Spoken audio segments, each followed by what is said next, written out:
Welcome folks, Zach Barnes here. So today we are going to talk about sample pianos versus model pianos and which one is right for you. Let's get saucy. Okay, so first up, let's kind of go over just the difference, right? The biggest difference. So modeling is when you actually digitally recreate the instrument, okay? So you are creating it mathematically from an algorithm, and that's how it works. Whereas sample-based pianos, think of it like a camera taking a picture. So you take microphones and you record the samples at different velocity levels, and then you put them all together, and you crossfade the velocity layers, and thus you get your sample piano. So two very different ways to create a piano sound for us to play, whether through a digital piano or through VSTs on the computer. So in this video, we're going to break down the pros and cons of both, and you can decide which one is right for you. Here we go. So let's start with the modelers. So I have written it down here. So with modelers, one of the biggest pros to modelers is the detailed editing and customization. So if you've ever heard of a company called Modart, they make Pianoteq. I did a demo on that.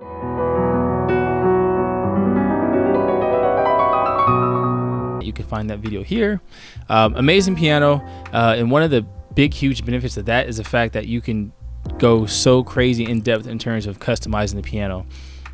You can't do that with sample pianos because you're taking a snapshot of what is already there.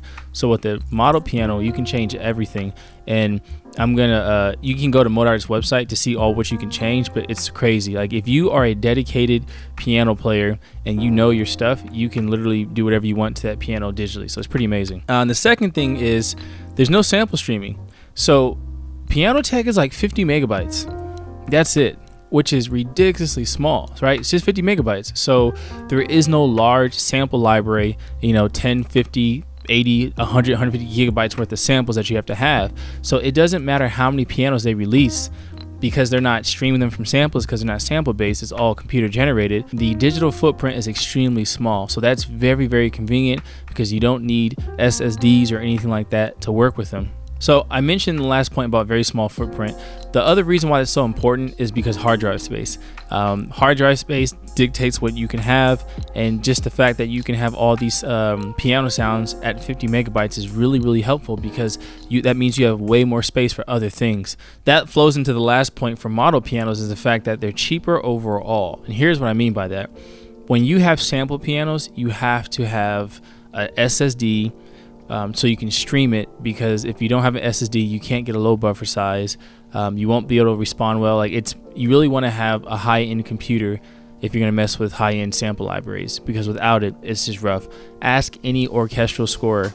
I do some composition in orchestra, and the sample sizes are crazy, and you got to have a computer up to the task of handling all those sample streams. So the detailed editing, customization, the fact that you don't have to stream samples, the fact that the footprint is so small, we're talking 50 to 100 megabytes max of storage space that you need for this program, as well as the fact that because you don't need any resources, you can get a cheap computer, $300-400, and run Pianoteq and sound great and have a lot of pianos at your fingertips. So I would highly recommend model pianos for those who are like, hey, I want to tweak this piano to perfection. Model pianos will do that for you, as well as the fact of someone who was on a budget. If you're like, hey, I got $500, I wouldn't advise getting a sampled piano library, because you're going to need to buy the sample piano library, but then after that, you're going to have to get a computer with SSDs and a good processor to handle all that, which is going to cost you over $500. But if you have a tight budget, you can get a model piano. I think Pianoteq is like $130, $150, and then you can grab like a $200-300 computer and it'll run it just fine. Grab like a $50-100 MIDI controller, and for $500 or less, you got yourself a really good sounding piano. So I highly recommend model pianos for those two types of players. Now let's hop over to the sample side. I know I had a whole list of stuff for the modeler, and there's only one thing on the sample side, but hear me out. Sample libraries. Why are sample libraries dope? For me, and this is just my opinion, it's the sound. I personally think sample libraries sound the best. Now there's one huge caveat here. The sample pianos are at the mercy of the person sampling it, right? The person or the company. So let's take Keyscape. Eric Piercing, amazing sound designer. Keyscape is phenomenal, an amazing sample piano. And then you have other, anyone can sample a piano. It's a very simple process, which is why you have a huge quality thing. Whereas modelers are very few in between. because you need a lot more technical knowledge to make that happen. So even though sampling is really accessible, you can really hit or miss on the quality. I've played quite a few sample pianos in my lifetime, and I gotta say, some are amazing, some are like, yo, what happened? So I highly recommend you do your research and get a high quality sample piano. Ravenscroft is killer, Keyscape is killer. Now of course there's more, and I've got some reviews coming out on more, but just to get you started, there's something about the sound of sample pianos that is more pleasing to me. And my thought process on that is the fact of, you're taking a picture of something that's there, and that's kind of how I think about it. So it's like when you think about modeling, it's like 3D rendering.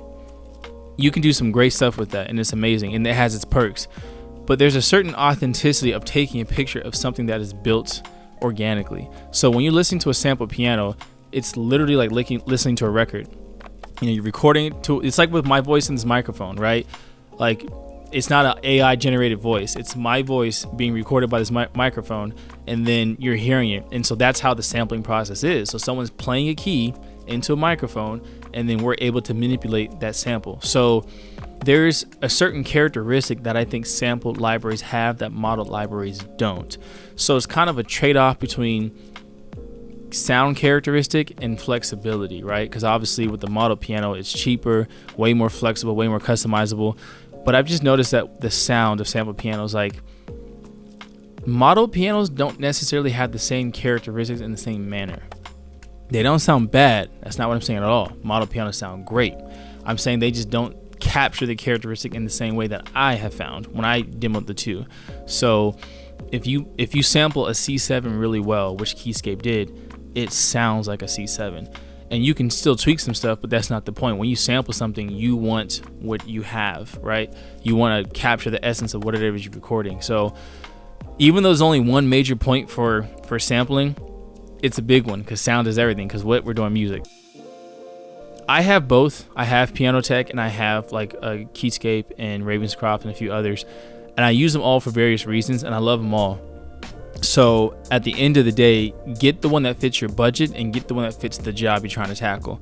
So what I mean by that is, if you are like, hey, I'm just starting out and I want an affordable, great sounding piano, go Modeler all the way.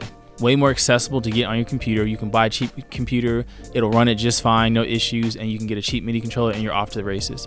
If you're like, hey, I'm after a very specific sound and I want to recreate the sound of this upright or something, try to see if you can find a sample, because that's going to have, to me, the most accurate recreation of that sound. And then if you're just like, hey, I just want a good sounding instrument, just pick one that you like that sounds great. You know, the other thing about modeling is that when it comes to MIDI and response, it is better than sampled, because sampled, you have to record the velocity layers and then stack them throughout the MIDI range, whereas with modelers, they respond perfectly because they're digitally recreated. So you use the entire 1 through 127 MIDI velocity range. So again, it's trade-off, pros and cons for all of them. I highly recommend that you demo them or try them, do YouTube research. I have a demo of Ravenscroft, I have a demo of Keyscape, I believe, and I have a demo of Pianoteq.